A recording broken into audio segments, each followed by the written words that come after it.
வர்றவங்க புரட்சி தலைவர் வந்தார், அப்புறம் கேப்டன் வந்தார், அம்மா வந்தாங்க, எல்லாம் வந்தாங்க. கலைஞர் வந்து எப்படி வந்தார், இப்போ வராங்க, இப்போ விஜய் சார் வர்றாரு. என்னுடைய பாலிசி என்னன்னா, எனக்கு சுந்தர் சார் சொல்லி கொடுத்தாரு, யாருக்கு அட்வைஸ் பண்ணக்கூடாது, நம்ம யாரும் அட்வைஸையும் கேட்கக்கூடாது. அவங்க ஆளுங்களா இருப்பாங்க, என்ன எங்க தலைவர் லவ் பண்ற, நீங்க என்ன தட்டி புறம்பு இருக்கு கதை, சும்மா இருக்கனே ஏனே அப்படின்னு. அது உண்மையிலேயே கத்துவானுங்க தியேட்டர்ல. ஷார்ட் வந்தோம்னா தெரியாதுல்ல.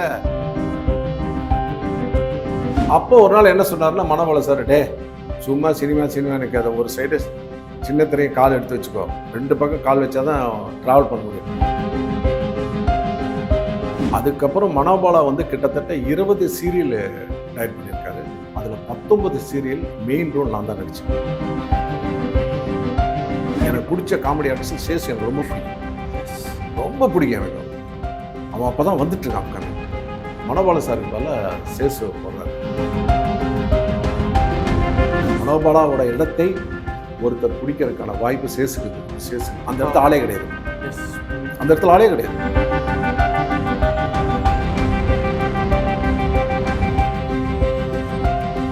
இப்போ December 12 எல்லாருக்குமே தெரிஞ்சது ரஜினி சாரோட பர்த்டே. 75 வருஷம் அவரோட திரைப்பயணம் போயிட்டு இருக்கு. நீங்க அவரோட படத்துல வந்து பாத்தீங்க அப்படின்னா, அவரு கல்யாணம் பண்ணிக்க வேண்டிய பொண்ணுவே நீங்க கல்யாணம் பண்ணிக்கிற சீக்வன்ஸ் எல்லாம் பண்ணீங்க அருணாச்சலம். ஆமா, அது வந்து எங்கன்னா அவருடைய அந்த கேரக்டர். நீங்க என்னன்னா, அப்ப என்ன பெரிய காமெடினா, நான் மொட்டை அடிச்சு ஒரு படம் நடிச்சிட்டு இருந்தேன், தேடினேன் வந்ததுன்ட்டு.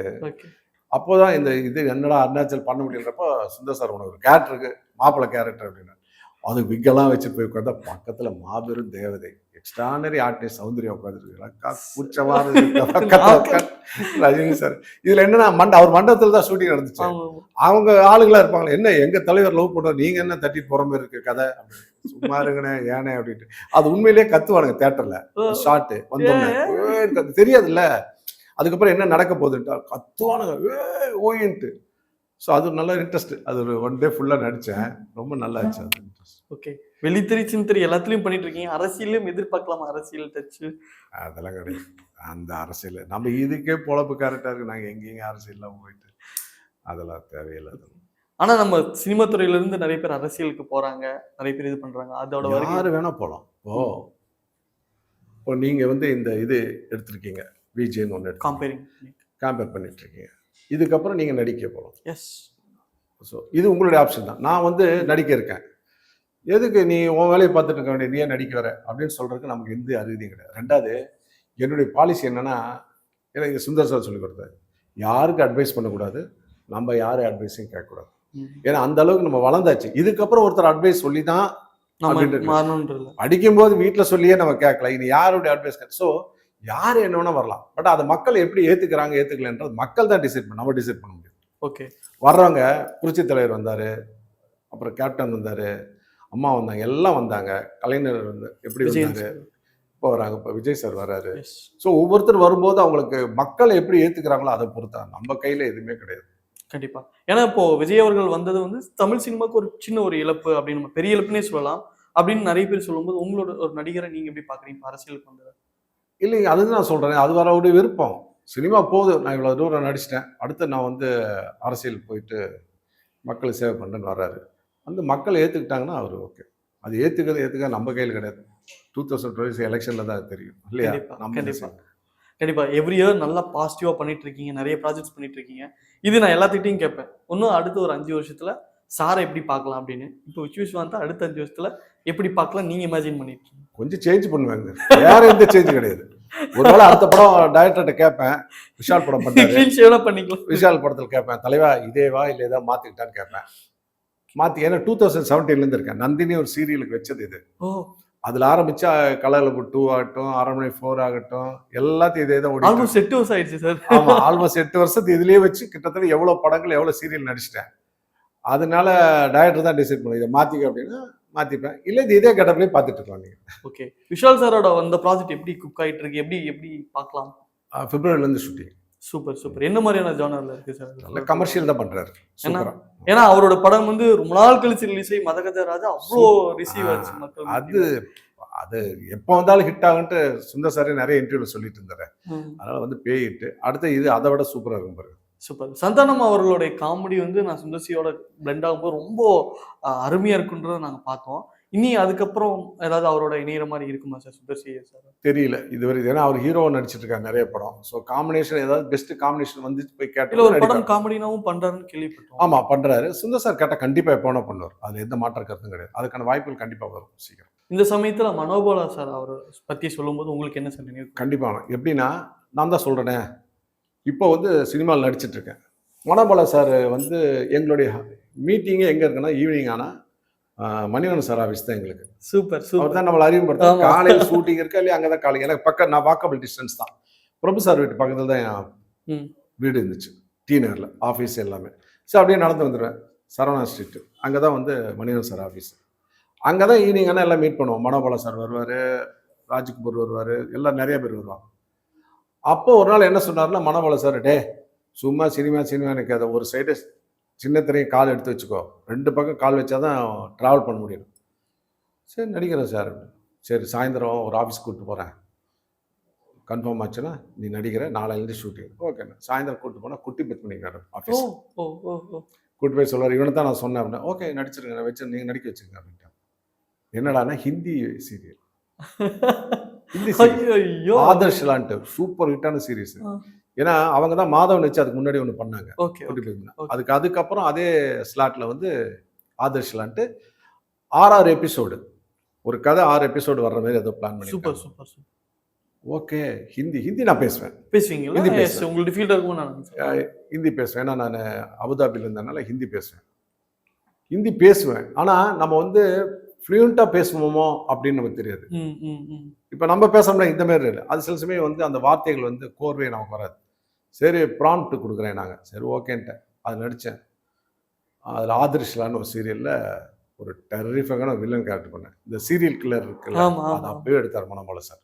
Super, super. ஒருத்தரையாக கொண்டுட்டு இருக்கிற கேரக்டர் அந்த மாதிரி எடுத்தார். அதில் நடித்தேன். அதுதான் ஆரம்பம். அதுக்கப்புறம் மனோபாலா வந்து கிட்டத்தட்ட 20 சீரியல் டைரக்ட் பண்ணியிருக்காரு. அதில் 19 சீரியல் மெயின் ரோல் நான் தான் நடித்தேன். Super, super, super. எக்ஸப்ட் ஒரு சீரியல் தவிர. ஏன்னா அது நானே நடிக்க மாட்டேன்னு ஓடி வந்துட்டேன். ஏனுங்க? இப்போ நான் வேற பொள்ளாச்சியில் ஷூட்டிங் முடிச்சுட்டு ஒரு 2 நாள் கோயம்புத்தூர் போயிட்டு வரலான்றப்ப மனோபாலா சார் ஆஃபீஸில் ஃபோனு, நாளான்னைக்கு ஷூட்டிங் இருக்கு வந்தே ஆகணுட்டாருன்ட்டு. வந்து இறங்குறேன். வந்து இறங்குனா நேராக ஏவிஎம்ல செட்டு.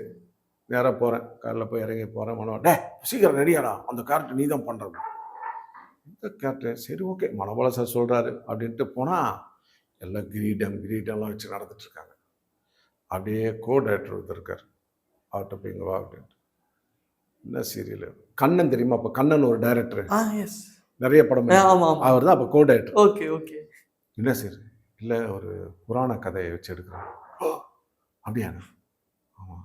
லைவ் டைலாக்லாம் லைவா அப்படியே பார்த்தேன்.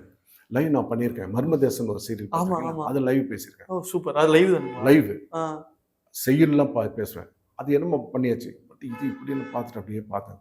உள்ளே போய் பார்த்தா எல்லாருக்கு 10 டைலாக் ஒரு கேரக்டர். அதில் நல்ல கேரக்டர் தான். பார்த்தேன் இது நமக்கு செட் ஆகாதுட்டு மெதுவாக வந்து சார் மத்தியானம் வேற ஒரு ஷூட்டிங் கமிட் ஆகிட்டேன் அப்படின்னு குடுன்னு ஓடி வந்துட்டேன். ஆனா அது உங்களுக்கு என்ன கேரக்டர் கொடுத்தது அப்படின்றது தெரியுமா சார்? அது ஏதோ அதுலேயும் ஒரு இதுதான் வில்லனாட்ட ஒரு கேரக்டர். பட் ஆனால் அந்த கெட்டப்லாம் போட்டு அது கஷ்டம் நினச்சி வந்துட்டேன். ஏன்னா அங்கே அந்த மாதிரி பேச முடியாது. அதுக்குன்னு நடிகர் அதெல்லாம் ஸ்டேஜ் ஆர்டிஸ்ட் தான் பண்ண முடியும். ஸ்டேஜ் நடிகர்னு பெரிய விஷயம். அதையும் நான் உடைச்சேன். எப்போ உடைச்சேன்? நான் நடிகர் சங்கத்தில் வந்து ஒரு ஷோ பண்ணாங்க, நாடகம் அப்படின்னு போட்டு திருவிழான்ட்டு பண்ணாங்க. அப்போ நான் கமிட்டி மெம்பராக இருந்தேன். சார் கமிட்டி மெம்பர் ஒவ்வொருத்தரும் ஏதோ நடிக்கணும்னு சொல்லிட்டு அன்றைக்கி ரஜினி சார் வேறு வர்றாரு. உன்னை சினி ஜெயந்தி வச்சு என்னன்னு கேட்டால், நீ நாளைக்கு ஆஃபீஸ் காலையில் வா நான் சொல்கிறேன். பார்த்தா இது அந்த நக்கீரங்கார் நீ பண்ணு சின்னி, அதெல்லாம் நான் இருக்க ட்ரைனிங் கொடுக்குறேன்ட்டு தைரியமாக. அப்போ ராதாரவியன் தான் சொன்னார், ட்ரை பண்ணு, இதில் என்ன தப்பாக இருப்போது, கூட அவன் இருக்கான. இல்லை சார் ஸ்டேஜ் ரஜினி சார்லாம் இருக்காரு, ஏதாவது சின்ன மிஸ்டேக் நீ பண்ணாலும் அதை எடுத்துப்பேன், நீ கவலைப்படாத அப்படின்னு சொல்லி அந்த ஸ்கிரிப்டை கொடுத்தாரு. சூப்பராக போனோம். உண்மையிலேயே எல்லாம் செம கிளாப்ஸ். அவன் இவன் என்ற ஏகவசனம் வேண்டாம் அப்படிலாம் பேசி டயலாக் பேசி நடிச்சிட்டேன். அப்போ தான் தோணுச்சு, அடாடா நமக்கு வருது, நம்ம ட்ரை பண்ணியிருக்கலாமேட்டு. ஸோ இப்படியாக என்னுடைய மனோபாலா சார் இதோடைய லிங்க்கு. அவர் மறைவு மிகப்பெரிய மறைவு எப்படின்னா, அரண்மனை 4ல் அவர் நடிக்க வேண்டியது. ஷூட்டிங்க்கு போகிறதுக்கு ஒரு வாரத்துக்கு முன்னாடி தான் ஒரு லெட்ரு அனுப்புகிறார், என்னால் நடிக்க முடியல, உடம்பு சரியில்லை அப்படின்ட்டு. அது பதிலாக சேஷு நடிச்சாப்புல. சேஷு. சேஷு அற்புதமான நடிகை. எனக்கு கண்டிப்பா. பிடிச்ச காமெடி ஆர்டிஸ்ட் சேஷு எனக்கு ரொம்ப பிடிக்கும். எஸ். ரொம்ப பிடிக்கும் எனக்கு. அவன் அப்போ தான் வந்துட்டு இருக்கான் அப்கமிங். மனோபால சாருக்கு பதிலாக சேஷு போடுறாரு. சேஷு வாடா அப்படின்ட்டு. படம் ரிலீஸ் ஆக முடியும் சேஷு இறந்துடலாம். அந்த படம் வந்திருந்தா இன்னைக்கு சேஷு வந்து நம்பர் 1 காமெடியன் வர்றதுக்கான வாய்ப்புகள் அத்தனை இது. நம்ம காமெடியன்ஸ் ரொம்ப எஸ், கம்மி கம்மி அப்படின்னு. வந்துட்டு இருப்பாங்க. இத்தனைக்கு யோகி பாபு, தம்பி யோகி பாபுவோட காம்படிஷனில். Super super. ஆமாம், யோகி பாபு சொன்னாப்புல நல்லா பண்ணுவாப்புல, நல்லா வருவாப்புல பாருங்கன்னு சொல்லிட்டு இருந்தாங்க. அது அவனுக்கு போய் சேர்ந்துட்டான். ஸோ மனோபாலாவோட இடத்தை ஒருத்தர் பிடிக்கிறதுக்கான வாய்ப்பு சேஷுக்கு இருந்தது. இப்போ சேஷு இல்லை, அந்த இடத்துல ஆளே கிடையாது. இப்போ எஸ், உண்மை. அந்த இடத்துல ஆளே கிடையாது. நீங்கள் யோசனை பண்ணி பாருங்களேன், நீங்கள் ஒரு காமெடி ஸ்கிரிப்ட் பண்ணிட்டு மனோபாலா இல்லை சேஷுக்கு பதிலாக யார் பண்ண யோசனை பண்ணி பாருங்களேன். அந்த இடத்த ரிப்ளேஸ் ரீப்ளேஸ் உண்மை. ஸோ சில நடிகர்கள் ரீப்ளேஸ் பண்ணுறது ரொம்ப கஷ்டம். அதில் இவர் ஒருத்தர். அதே மாதிரி இப்போ எனக்கு நீங்கள் சொல்லும்போது எனக்கு ஞாபகம் வருது, விவேக் சார் அவர்களும் வந்து அவருடைய இழப்பும் தமிழ் சினிமாவுக்கு நிறைய நடிச்சிருக்கேன். ரெகுலராக மீட் பண்ணுறவர் அவர். நான் இங்கே விருகம்பாக்கம் ஷிஃப்ட் ஆகி வந்தோன்னே வீடு வாங்கிட்டு அவர் ஆஃபீஸ்க்கு அடிக்கடி போவோம். ஸோ அப்போ ரெகுலராக மீட் பண்ணுறவங்க. இப்போது அரண்மனை 4 முடிஞ்சு லாஸ்ட் டே எல்லாம் பேசிட்டு டப்பிங் வந்திருக்காரு. டப்பிங் வரும்போது டப்பிங்கில் நான் இல்லை, பத்ரி இருந்திருக்கான். அப்போ வந்து வெங்கட் பத்ரிலாம் இருந்திருக்காங்க. டப்பிங் முடிச்சுட்டு சொல்லிட்டு போனாராம், ரொம்ப நாள் ஆச்சு, சண்டே உட்காந்துருவோமா, விச்சு நீங்கள் பத்ரி வெங்கட் எல்லாம் வந்துருங்க, நம்ம உட்காந்துரு ஈவினிங் அப்படின்னு சொல்கிறோம். பத்ரி ஆஃபீஸ்க்கு வந்து சொன்னானே சண்டே வந்து எல்லாம் போகலாம். இது பர்சனல் மீட்டா இல்லை சும்மா படத்துக்கு? பர்சனலாக ஈவினிங் மீட் பண்ணுறேன். ரொம்ப நாள் ஆச்சு பார்த்தீங்கன்னா, அது முடிச்சுட்டு டக்கு குடுன்னு ஓடி வந்தவங்க ஷூட்டிங் முடிச்சுட்டு பாலக்காட்டிலாம். அதுக்கப்புறம் மீட் பண்ண முடியல. சரி பார்க்கலாம் அப்படின்னு சண்டே காலையில் இருந்துட்டார். அது யாருமே எதிர்பார்க்காதவங்க. அவ்வளோ நல்ல வாக்கிங் போவார், நல்ல ஹெல்த்தை கான்சியஸாக வச்சுப்பார். நான் தான் சொல்லுவேன், நம்ம கையில் எதுவுமே கிடையாது. நான் இப்படி இருக்கேன், டெய்லி காலையில் 1 ஹவர் ஓடுறேன், சாயந்தரம் 1 ஹவர் ஓடுறேன், 1 ஹவர் ஜிம்மில் இருப்பேன் அப்படின்னு யாரும் பெருமை பேசிக்க முடியாது. ஆண்டவன் எழுதி வச்சிருப்பான் நீங்கள் இவ்வளோ தான் அப்படின்றது. ஸோ நம்ம கையில் எதுவுமே கிடையாது, என்ன வேணால் நடக்கலாம். உண்மை. அதனால் அது ஸோ அவருடைய இழப்பும் பெரிய இழப்பு. கண்டிப்பாக நீங்கள் சொல்லும்போதே நிறைய காமெடியன்ஸ் வந்து இப்போ வந்துட்டே இருக்காங்க. நிறைய பேர்த்தோட இழப்பு இருந்துகிட்டே இருக்கு. ஏன் சார் காமெடியன்ஸ்க்கு மட்டும் ஏன் இந்த மாதிரி தொடர்ந்து இறப்பு? அது தொடர்ந்து ஆண்டவனுக்கு தான் தெரியும் நம்ம என்ன பண்றோம். ஏன்னா எல்லாரையும் சிரிக்க வைக்கிறாங்க, எல்லாரையோட சந்தோஷத்துலயும் அதுதான். அவங்க சார்லி சாப்ளின் எடுத்துங்க, சந்திரபாபு சார் எடுத்துங்க, அவங்க இழப்பெல்லாம் எல்லாமே சின்ன வயசுல இறந்தவங்க தானே. ஸோ அந்த மாதிரி இவங்கெல்லாம் போனதெல்லாம் வந்து மாபெரும் இழப்பு சினிமா இண்டஸ்ட்ரி தான். கண்டிப்பா. உங்களுடைய நண்பர்கள் சொல்லும்போது ராதிகா மேம் பேரும் சொல்லியிருந்தீங்க. இந்த சமயத்துல ராதிகா மேம் ஏன்னா சின்ன திரையில அவங்களோட நிறைய இயர்ஸ் ட்ராவல் பண்ணிருக்கீங்க. அதாவது அவங்களோட நடிச்சேன் அப்படின்றத அவங்களும் எனக்கு ஒரு நல்ல ஃப்ரெண்டு. பாத்தீங்களா சார் தாய் கிழவியோட போஸ்டர்? பார்க்கணும், சூப்பராக இருக்கு. ஆனால் படம் பார்த்தவங்க சொன்னாங்க எக்ஸ்ட்ரானரி இருக்குன்றேன். கண்டிப்பாக அந்த படம் பார்ப்பேன். அவங்கள பற்றி சொன்னேன்னா, நான் கொஞ்சம் கஷ்ட காலத்தில் இருக்கும்போது, ஏன்னா சினிமாவில் யாருக்குமே இல்லாமல் இருக்கல. அப்போ வந்து எனக்கு அந்த டைமில் 90s எனக்கு கை கொடுத்தவங்க தான். என்ன ஹெல்ப் வேணான்ட்டு நான் கேட்பேன் அவங்ககிட்ட போய் தைரியமாக.